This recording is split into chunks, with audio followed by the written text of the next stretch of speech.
ધોરણ 12 સાયન્સ ભૌતિક વિજ્ઞાન એમાં ચેપ્ટર નંબર 8 વિદ્યુત ચુંબકીય તરંગો. આપણે જેડબલઈ નીટના બેઝ ઉપર બધા સમીકરણોની વાત કરીએ આપણે તો વિદ્યુત ચુંબકીય તરંગોમાં ચેપ્ટર ખૂબ નાનું છે અને એમાં જે ટેક્સ્ટબુક એનસીઈઆરટી છે એ બેઝ પ્રમાણે જ આપણે જઈએ તો મેક્સવેલના મત અનુસાર વિદ્યુત ક્ષેત્ર અને ચુંબકીય ક્ષેત્ર, વિદ્યુત ક્ષેત્રના તરંગો અને ચુંબકીય ક્ષેત્રના તરંગોને સંયુક્ત રૂપે વિદ્યુત ચુંબકીય તરંગો નામ આપ્યું. આપણે થોડુંક ચેપ્ટરનું રિવિઝન પણ થઈ જશે અને બધા સમીકરણ પણ આવી જશે. વિદ્યુત ક્ષેત્ર અને ચુંબકીય ક્ષેત્રના તરંગો હંમેશા એકબીજાને લંબ જ હોય, એટલે કે વિદ્યુત ક્ષેત્રના તરંગો અને ચુંબકીય ક્ષેત્રના તરંગો વચ્ચેનો ખૂણો હંમેશા 90 ડિગ્રી. કળા તફાવત નથી કહેતો, કળા તફાવત એ જુદી વસ્તુ છે અને ખૂણો એ અલગ વસ્તુ છે. વિદ્યુત ક્ષેત્ર અને ચુંબકીય ક્ષેત્ર વચ્ચેનો કળા તફાવત 90 નથી, પણ ખૂણો એની વચ્ચેનો એંગલ 90 ડિગ્રી છે, એટલે ઈ પરપેન્ડિક્યુલર બી. વિદ્યુત ચુંબકીય તરંગોનો શૂન્યાવકાશમાં વેગ, વિદ્યુત ચુંબકીય તરંગોનો શૂન્યાવકાશમાં વેગ એ પ્રકાશના વેગ જેટલો હોય. પ્રકાશનો વેગ 3 × 10⁸ મીટર પર સેકન્ડ. વિદ્યુત ચુંબકીય તરંગો એ 7 રંગોનો સમૂહ છે. એમાં તરંગ લંબાઈની વાત કરીએ, તરંગ લંબાઈ લેમ્બડા. તો તરંગ લંબાઈના ચડતા ક્રમમાં આપણે વાત કરીએ તો સૌથી વધારે તરંગ લંબાઈ એ રેડિયો તરંગોની છે, સૌથી ઓછી તરંગ લંબાઈ ગામા તરંગોની છે. કોની કેટલી આવૃત્તિ છે અને કેટલી તરંગ લંબાઈ છે એ તમારા ટેક્સ્ટબુકમાં એની જે કિંમતો છે એ ખાસ ધ્યાનમાં રાખવાની. કદાચ 4 માર્કમાં તો એટલું ઇઝી ના પૂછાય કે ભાઈ ગામા રેઝનો તરંગ લંબાઈનો ગાળો કેટલો છે, એ પોસિબલ નથી. ગામા તરંગો, એક્સ તરંગો એટલે ક્ષ કિરણો, પારજાંબલી એટલે અલ્ટ્રાવાયોલેટ, દ્રશ્ય પ્રકાશ એટલે વિઝિબલ, પારરક્ત એટલે ઇન્ફ્રારેડ અને માઇક્રોવેવ્સ. ગ્રેટર ધેનની જગ્યાએ આપણે લેસ ધેનની જગ્યાએ ગ્રેટર ધેન કરી નાખીએ તો જેની તરંગ લંબાઈ સૌથી ઓછી એની આવૃત્તિ સૌથી વધારે છે અને જેની તરંગ લંબાઈ સૌથી વધારે એની આવૃત્તિ સૌથી ઓછી છે. ત્યારબાદ વળી મેક્સવેલે એવું દર્શાવ્યું કે એમ્પિયરના સર્કિટલના નિયમની અંદર કંઈક ખૂટતી ભૌતિક રાશિ છે અને એ ખૂટતી ભૌતિક રાશિને સ્થાનાંતર પ્રવાહ નામ આપ્યું. સ્થાનાંતરિત પ્રવાહને આપણે સંકેતમાં ડિસ્પ્લેસમેન્ટ કરંટ કહીએ છીએ, એટલે આઈડી વડે દર્શાવાય, જેનું સમીકરણ થાય છે આઈડી બરાબર ε0 dφ/dt. dφ/dt જ્યાં φ શું છે? ચુંબકીય ફ્લક્સ. આઈડી બરાબર ε0 dφ/dt. તો એમ્પિયરના મેક્સવેલના સમીકરણમાં આઈડી પ્લસ થઈ જશે. પરિપથમાં કુલ પ્રવાહ એટલે વહન પ્રવાહ, આઈસી એટલે વહન પ્રવાહ, આઈડી એટલે સ્થાનાંતરિત પ્રવાહ. કૌંસ છૂટો પાડીએ અને આઈડીની કિંમત મૂકીએ તો આ સમીકરણને આપણે એમ્પિયર મેક્સવેલનું સમીકરણ કહીએ છીએ. એમ્પિયર મેક્સવેલનું સમીકરણ. ત્યારબાદ વિદ્યુત માટે ગાઉસનો નિયમ, જે આપણે પહેલા ચેપ્ટરમાં ભણ્યા, ચેપ્ટર નંબર 1, એમાં ગાઉસનો નિયમ ફાઈ. આ જે સર્કલ આપણે દોરીએ છીએ એને કહેવાય બંધ પૃષ્ઠ. વિદ્યુત ક્ષેત્ર ઈ સદિશ ઇન્ટુ ડીએ બરાબર Q/ε0. ત્યારબાદ તમે ચોથા ચેપ્ટરમાં ભણ્યા ચુંબકત્વ માટે ગાઉસનો નિયમ, બી ઇન્ટુ ડીએ બરાબર 0, એટલે ચુંબકીય ક્ષેત્રનું પૃષ્ઠ સંકલન એટલે 0. અહીંયા વિદ્યુત ક્ષેત્રનું પૃષ્ઠ સંકલન એટલે Q/ε0. ત્યારબાદ ફેરાડેનો નિયમ.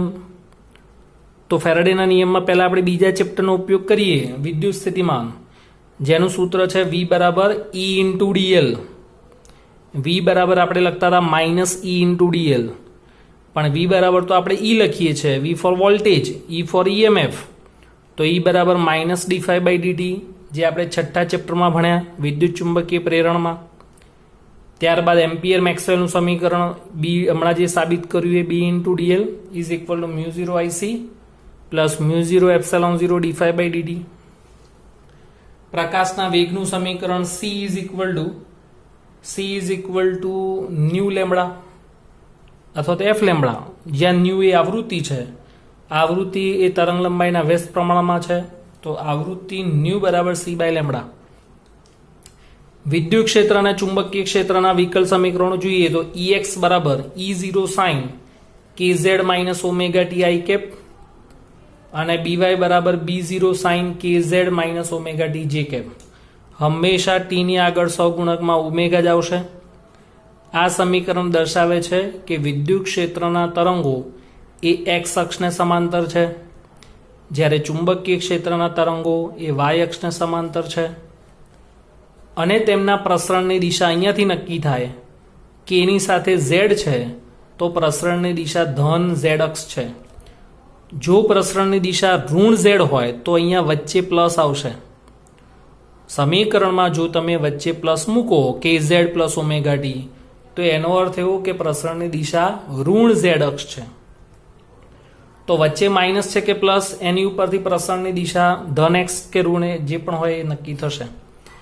કેની સાથે જે પણ એક્સ વાય કે ઝેડ હોય એ તેના પ્રસરણની દિશા દર્શાવે અને એ પ્રસરણની દિશા સિવાયની અહીંયા બે અક્ષો હોય. જો અહીંયા કે એક્સ હોય તો અહીંયા વાય ઝેડ આવશે, અહીંયા વાય હોય તો અહીંયા વાય હોય તો અહીંયા એક્સ ઝેડ આવશે. આમ કહી શકાય કે વિદ્યુત ચુંબકીય તરંગોના પ્રસરણની દિશા E ક્રોસ B વડે દર્શાવાય. દાખલા તરીકે ઉપરના સૂત્રો લખ્યા એ પ્રમાણે આપણે જોઈએ તો E ક્રોસ B, E શું છે તો વિદ્યુત ક્ષેત્ર કઈ અક્ષના સમાંતર એક્સ એટલે I, ચુંબકીય ક્ષેત્ર વાય એટલે J, I ક્રોસ J એટલે K. આપણે 11મું ધોરણ ભણ્યા સદિશ ગુણાકાર. તો I ક્રોસ J એટલે શું થાય પ્લસ K થશે અને પ્લસ K એટલે પ્લસ ઝેડ અક્ષ જે પ્રસરણની દિશા દર્શાવે છે. ત્યારબાદ પ્રકાશનો વેગ. પ્રકાશનો વેગ C is equal to E0 by B0. આ જે બંને છે એ મહત્તમ મૂલ્ય દર્શાવે છે. આ વિદ્યુત ક્ષેત્રનું મહત્તમ મૂલ્ય, આ ચુંબકીય ક્ષેત્રનું મહત્તમ મૂલ્ય. એટલે એને EM બાય BM પણ લખાય. એટલે C બરાબર E0 બાય B0 અથવા E સદિશ બાય B સદિશ અથવા EM બાય BM અથવા ERMS બાય BRMS. RMS ને તો આપણે જાણીએ છીએ રૂટ મીન સ્ક્વેર. તો વર્ગના સરેરાશનું વર્ગમૂળ ERMS એટલે E0 બાય રૂટ 2 અથવા EM બાય રૂટ 2 પણ લખાય અને BRMS બરાબર B0 બાય રૂટ 2 અથવા BM બાય રૂટ 2. ત્યારબાદ તરંગની આવૃત્તિ.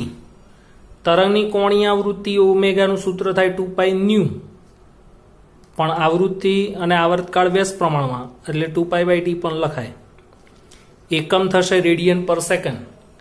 પારિમાણિક સૂત્ર m0 l0 t -1. તરંગ સદિશ k is equal to 2π by lambda, એનો એકમ થશે રેડિયન પર મીટર. પારિમાણિક સૂત્ર m0 l -1 t0. બેનો ગુણોત્તર લો તો પાછો આપણને C મળી જાય. C બરાબર ઓમેગા બાય k અને આ બેનો ગુણોત્તર લેશો એટલે 2π ઉડી જાય એટલે ન્યુ લેમડા. વળી C નું બીજું પણ સમીકરણ છે 1/√μ0 એપ્સિલોન 0. 1/√μ0 એપ્સિલોન 0. જ્યાં μ0 એપ્સિલોન 0 શું છે આપણને ખ્યાલ છે. μ0 એ શૂન્યાવકાશની પરમિએબિલિટી છે જેનું મૂલ્ય આપણે ચોથા પાંચમા ચેપ્ટરમાં ભણ્યા 4π × 10⁻⁷ ન્યૂટન પર એમ્પિયર સ્ક્વેર અથવા ટેસ્લા પર મીટર એમ્પિયર. પારિમાણિક સૂત્ર m-1 l-1 t-2 a-2. Epsilon 0 એટલે શૂન્યાવકાશની પરમિટિવિટી જેનું મૂલ્ય 8.85 10⁻12 કુલમ સ્ક્વેર પર ન્યૂટન મીટર સ્ક્વેર. એટલે પારિમાણિક સૂત્ર થાય m-1 l-3 t4 a2. આ શૂન્યાવકાશની વાત કરીએ આપણે.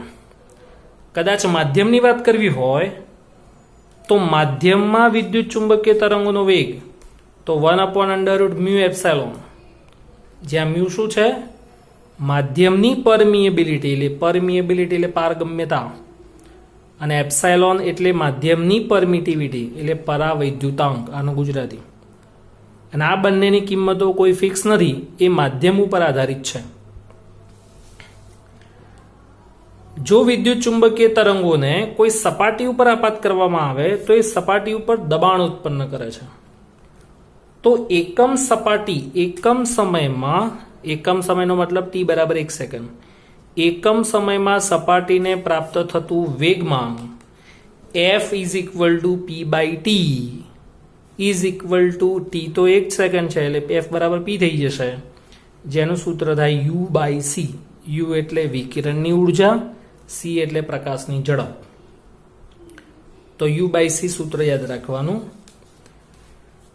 વિદ્યુત ચુંબકીય તરંગોની તીવ્રતાની વાત કરીએ તો તીવ્રતા એટલે ઉર્જા ભાગ્યા ક્ષેત્રફળ ઇન્ટુ સમય.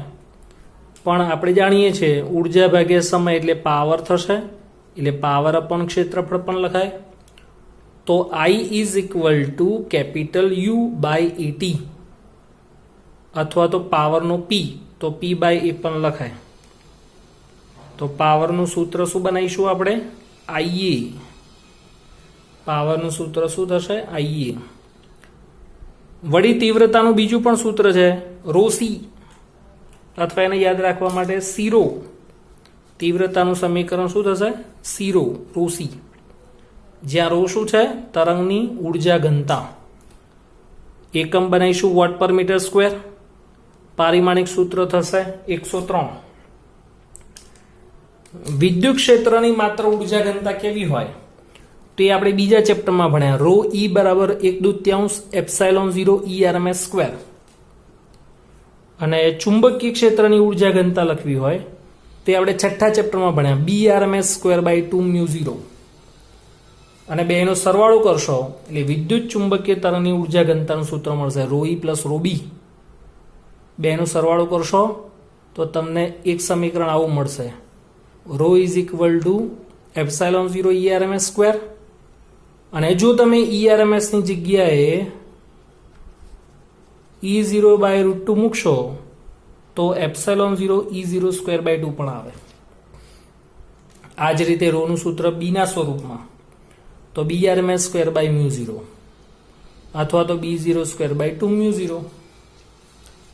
ઉર્જા ઘનતાની વ્યાખ્યા એકમ કદ દીઠ વિકિરણની ઉર્જા એટલે ઉર્જા ઘનતા. તો એકમ થશે જૂલ પર મીટર ક્યુબ. જૂલ એટલે 122 અને મીટર ક્યુબ એટલે L3. એટલે પારિમાણિક સૂત્ર આવશે M1 L-1 T-2. M1 L-1 T-2. અને છેલ્લે માધ્યમનો વક્રી ભવનાંક. માધ્યમનો વક્રી ભવનાંકનું સૂત્ર n બરાબર c by v. v for માધ્યમમાં ઝડપ, c એટલે શૂન્ય અવકાશમાં પ્રકાશની ઝડપ. બીજું સૂત્ર થાય n બરાબર વર્ગમૂળમાં મ્યુ r એપ્સાઇલોન r, અથવા તો ત્રીજું સૂત્ર થાય મ્યુ r ઇન્ટુ k, જ્યાં k એ ડાઇલેક્ટ્રિક અચળાંક છે. મ્યુ r એપ્સાઇલોન r ને કહીશું સાપેક્ષ પરમિટિવિટી, જેનું સૂત્ર ઉપર લખ્યું છે. આ માધ્યમની permittivity is equal two dielectric અચળાંક જે એકમ રહિત છે. અને મ્યુ r બરાબર મ્યુ બાય મ્યુ 0 થાય, જેને આપણે કહીશું સાપેક્ષ પરમિએબિલિટી. n બરાબર c બાય v, પણ v બરાબર ન્યુ લેમડા પણ લખાય. એટલે ખાસ ધ્યાન રાખવાનું કે જો આવૃત્તિનું મૂલ્ય, જો વક્રી ભવનાંકનું મૂલ્ય વધે તો તરંગ લંબાઈનું મૂલ્ય ઘટે, પણ આવૃત્તિનું મૂલ્ય કેવું રહેશે? અચળ. વક્રી ભવનાંકનું મૂલ્ય વધે તો તરંગ લંબાઈ ઘટે, પણ આવૃત્તિ હંમેશા કેવી રહે? અચળ.